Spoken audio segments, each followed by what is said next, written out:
All right, good evening and welcome to Princess channel. Today is the 17th of March 2025, and we thank the Lord for life, for His goodness and mercies over us. I want to quickly address some issues within the Grand ecosystem concerning the situations at hand, especially when it comes to the irregularities and inconsistencies that is surrounding the arrival of the IMF team from Kenya. It has become a notable feature of the Grand ecosystem when it comes to inconsistencies and irregularities. These are common consistencies within the Grand ecosystem. Over time, if you have been here, you'll understand what I'm saying, that it's been part and parcel of this ecosystem. These fluctuations in timing and communication sometimes could give rise to confusion, and particularly among the reporters or the influencers who have sometimes been perceived as untrustworthy or even deceitful. However, it is also crucial to recognize that these individuals are not, the reporters are not deceivers, and they are not untrustworthy. In fact, sometimes we might be misrepresenting the situation. The reporters are simply caught in a broader web of uncertainty and some shifting timelines that are not entirely within their control. The unpredictable nature of this development in the Grand ecosystem, specifically the changing of dates and expectations surrounding the IMF team's arrival, not only this that had been happening before now, but the one right before us now, it's the arrival of the IMF's team, which goes a long way to tell how it's going to affect the disbursement within the month of March in the case that they did not come on time, which according to the team, they don't want any interference between their disbursement and the salary week. Now, but the changing of dates and the expectations that surrounds the team's arrival is also creating a persistent lacuna of information. This void, an area of uncertainty, is really what has led to the prolonged silence, if I could say, of the like figure of the county director, Apostle Professor Ken, who has refrained from publicly commenting or providing updates on some situations quite salient. I want to believe that it's not out of neglect or a lack of interest for him to communicate us, but because the reality of the situation at hand is a complex one, and it could be beyond his immediate influence. Yes, and the intricacies of these delays are simply not within his power to resolve or communicate with certainty. The reason he went silent. He's been silent now more than a month, and with the way things are going, he might be silent until I don't know when. He might be further silent until I perceive he has the 99.1 or 9% of assurance that is going to disburse. But one good news which I would like to relate to us, I will call it good news because I see it as an opportunity for us not to keep the Grand ecosystem in a state of of graveyard.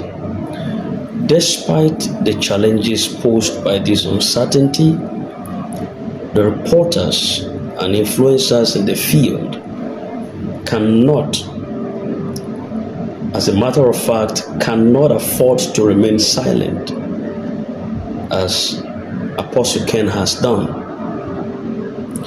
You would feel it if we remain silent. You might say, well, if you don't have to remain silent, why don't you pick up a very truthful information? You might think it is easy.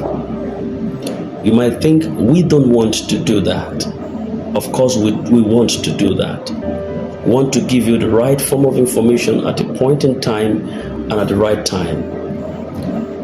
But sometimes we are caught between this web of who is saying the truth, and even those who are bringing out the truth. Before you know, within a little time bit, things have shifted. Things just shifted. With all certainty, you have within a couple of minutes, things have shifted again. It's more or less like a syndrome within the ground ecosystem. You understand? So we can't afford to be quiet or silent, as Apostle Ken has done. Our role, although fraught with difficulties due to the ever-changing landscape of this grand ecosystem, is very, very critical and also vital. If we are to withhold information or cease reporting these details, this grand ecosystem, believe you me, could very well descend into chaos or stagnation. And I can best describe the situation as what could lead to a graveyard situation, a place that is devoid of progress and purpose. So we, the reporters, despite the difficulties we face, we must continue to relay what information we have. We must ensure that the public remains engaged and also informed. Take, for example, the case of Osim's earlier report. Osim is a figure I really have respect for, so I wouldn't talk against him because he's trying his best. And just like what I'm explaining also, he's also caught in the web despite his detailed, wrapped up information. Now, the case of his earlier report, where it was stated that the IMF team would arrive in the country on Thursday or Friday of the previous week. And this information was widely circulated by influencers, creating expectations that the team's arrival was imminent. However, as time passed, the narrative shifted suddenly.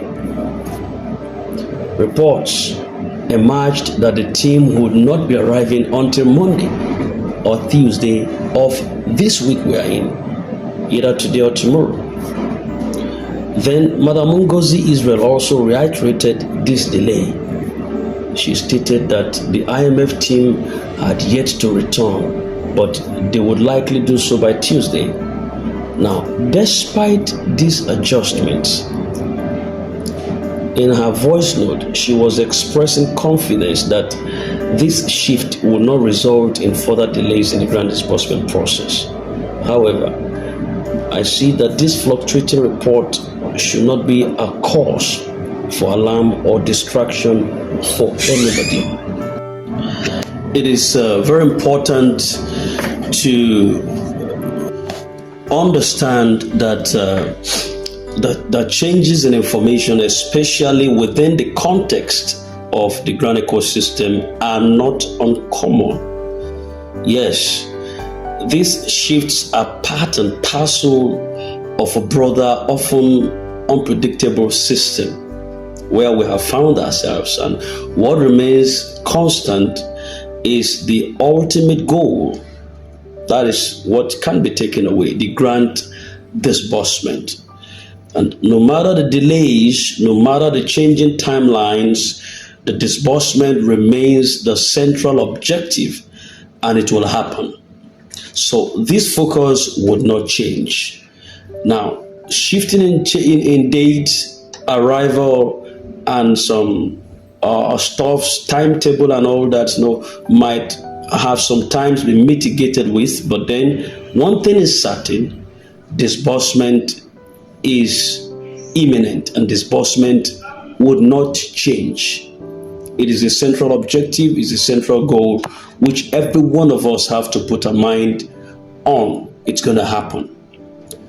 The delay of the IMF team's arrival, while frustrating, I may call it, yes, it could be frustrating. A lot of personalities are receiving text messages and calls that often bothers them and is setting them on edge. But that should not be viewed as an insurmountable obstacle. It's just one of those things. So we must hope and pray that this delay does not spill over into yet another excuse. That is what we should pray about. Would it be that any time will come when we don't have to pray? Then there's going to be crisis. When you are nearing the expectation, pray. When you are on the expectation, pray. When you have received your blessing, pray on it also. So prayer is an ongoing process. It is my prayer that the delay of the IMF's team from Kenya would not spill over into another excuse, such as the upcoming salary week. You know what that means? Such as the upcoming salary week, which could commence any time from the later part of this month, because once we begin to enter 20-something, different parastatals or government bodies begin to receive their funds and salaries. And with what IMF says, they want it to be a standalone disbursement, nothing interfering. Salary shouldn't interfere. Banking sector shouldn't give excuse of they are paying salary. That is why someone, a beneficiary or a subscriber, did not get his own fund or allocation, as the case may be. So it should be a standalone. But then they are not in the country. So how do you mitigate with such effect and the delay and the lags? You understand? So such excuses also, though a part of the ecosystem, it's unfortunate, but a part of the ecosystem, it should not deter any of us from our focus on the on the ultimate prize, which is the release of the grant funds to every successful or eligible beneficiary who are in expectation of this fund. In conclusion, precisely, while the persistence of these irregularities may seem a little bit discouraging or disheartening, or sometimes even absurd, they should not lead to disillusionment, where you begin to think way off what you're supposed to be thinking. You're supposed to be thinking, having the mindset of someone who has been credited right now. What is he saying? Do I have the fund in my pocket? Do I have it already in my bank account? Yes, think. If you want to be rich, think rich. If I think righteously, you understand? It's what you think about that comes to you. I can confidently tell us that